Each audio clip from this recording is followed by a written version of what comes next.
Shalom, selamat pagi. Puji dan syukur kepada Tuhan, kita semua dalam keadaan baik, senantiasa dalam penyertaan dan perlindungan Tuhan. Hari ini kita akan melanjutkan pembacaan firman Tuhan dari kitab Bilangan pasal 28. Sebelumnya marilah sama-sama kita berdoa. Bapa kami yang di surga, terima kasih untuk penyertaan-Mu dan pertolongan-Mu dalam hidup kami. Sebentar lagi kami akan melanjutkan pembacaan firman-Mu. Biarlah melalui firman-Mu kami dapat semakin mengerti maksud hati-Mu, sehingga kami dapat terus bertumbuh di dalam Kristus dan berbuah yang manis untuk sesama kami. Amin. Bilangan 28, Korban Pagi dan Korban Petang. Tuhan berfirman kepada Musa, "Perintahkanlah kepada orang Israel dan katakanlah kepada mereka, dengan setia dan pada waktu yang ditetapkan haruslah kamu mempersembahkan persembahan-persembahan kepadaku sebagai santapanku, berupa korban api-apian yang baunya menyenangkan bagiku.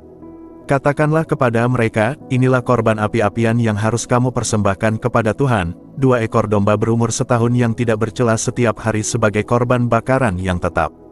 Domba yang satu haruslah kau olah pada waktu pagi, domba yang lain haruslah kau olah pada waktu senja.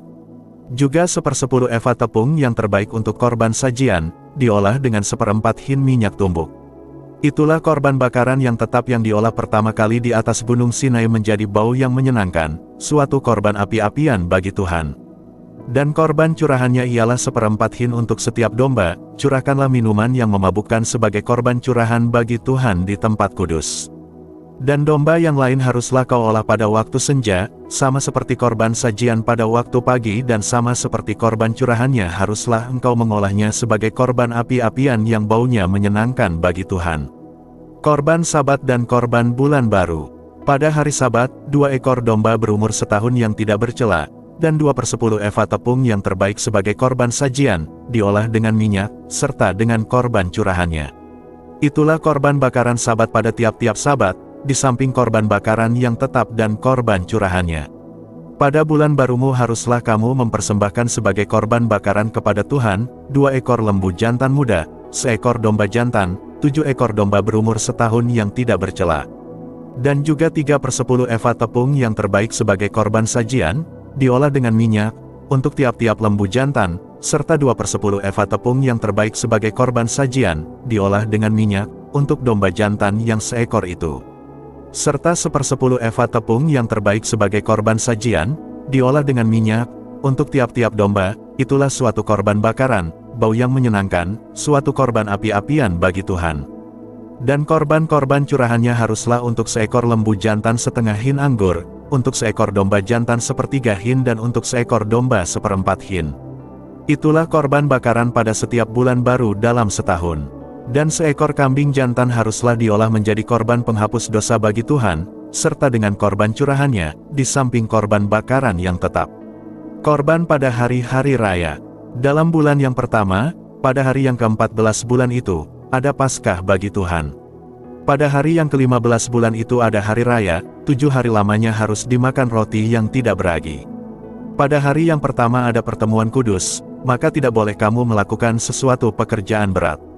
Dan haruslah kamu mempersembahkan kepada Tuhan sebagai korban api-apian, sebagai korban bakaran, 2 ekor lembu jantan muda, 1 ekor domba jantan dan 7 ekor domba berumur setahun, haruslah kamu ambil yang tidak bercela.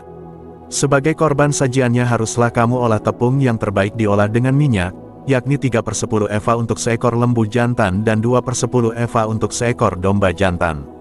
1/10 eva harus kau olah untuk setiap domba dari ke-7 ekor domba itu. Selanjutnya 1 ekor kambing jantan sebagai korban penghapus dosa untuk mengadakan pendamaian bagimu. Selain dari korban bakaran pagi yang termasuk korban bakaran yang tetap haruslah kamu mengolah semuanya itu. Secara demikian haruslah setiap hari selama 7 hari kamu olah santapan berupa korban api-apian yang baunya menyenangkan bagi Tuhan, di samping korban bakaran yang tetap haruslah itu diolah, serta dengan korban curahannya. Dan pada hari yang ke-7 haruslah kamu mengadakan pertemuan yang kudus, maka tidak boleh kamu melakukan sesuatu pekerjaan berat. Pada hari hulu hasil, pada waktu kamu mempersembahkan korban sajian baru kepada Tuhan, pada hari raya lepas 7 minggu, haruslah kamu mengadakan pertemuan kudus, maka tidak boleh kamu melakukan sesuatu pekerjaan berat. Pada waktu itu haruslah kamu mempersembahkan sebagai korban bakaran menjadi bau yang menyenangkan bagi Tuhan, 2 ekor lembu jantan muda, 1 ekor domba jantan, 7 ekor domba berumur setahun.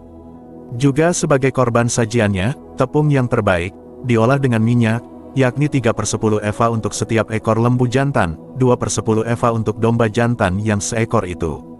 1/10 eva untuk setiap domba dari ke-7 ekor domba itu. 1 ekor kambing jantan untuk mengadakan pendamaian bagimu. Selain dari korban bakaran yang tetap dan korban sajiannya, haruslah kamu mengolah semuanya itu, serta dengan korban-korban curahannya. Haruslah kamu ambil yang tidak bercela. Amin. Kitab Bilangan pasal 28 berfokus pada peraturan persembahan dan korban harian, mingguan, serta perayaan khusus bagi bangsa Israel. Berikut makna utama yang bisa ditarik dari pasal ini. 1. Ketelitian dalam ibadah, korban harian, sabat, dan bulan baru menunjukkan pentingnya konsistensi dan disiplin. 2. Hubungan dengan Tuhan, persembahan melambangkan pengakuan ketergantungan dan kesetiaan kepadanya. 3. Kesucian waktu, hari-hari khusus diabadikan untuk fokus pada Tuhan. 4.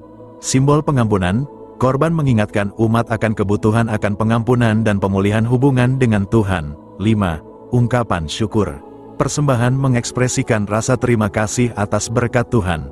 Kesimpulan, Bilangan 28 menekankan ibadah yang disiplin, konsisten, dan tulus sebagai sarana menjaga hubungan dengan Tuhan, menyatakan syukur, dan mengingat pengampunannya. Demikian pembacaan firman Tuhan beserta maknanya untuk hari ini. Sampai berjumpa lagi besok. Tuhan Yesus senantiasa memberkati kita semua. Amin.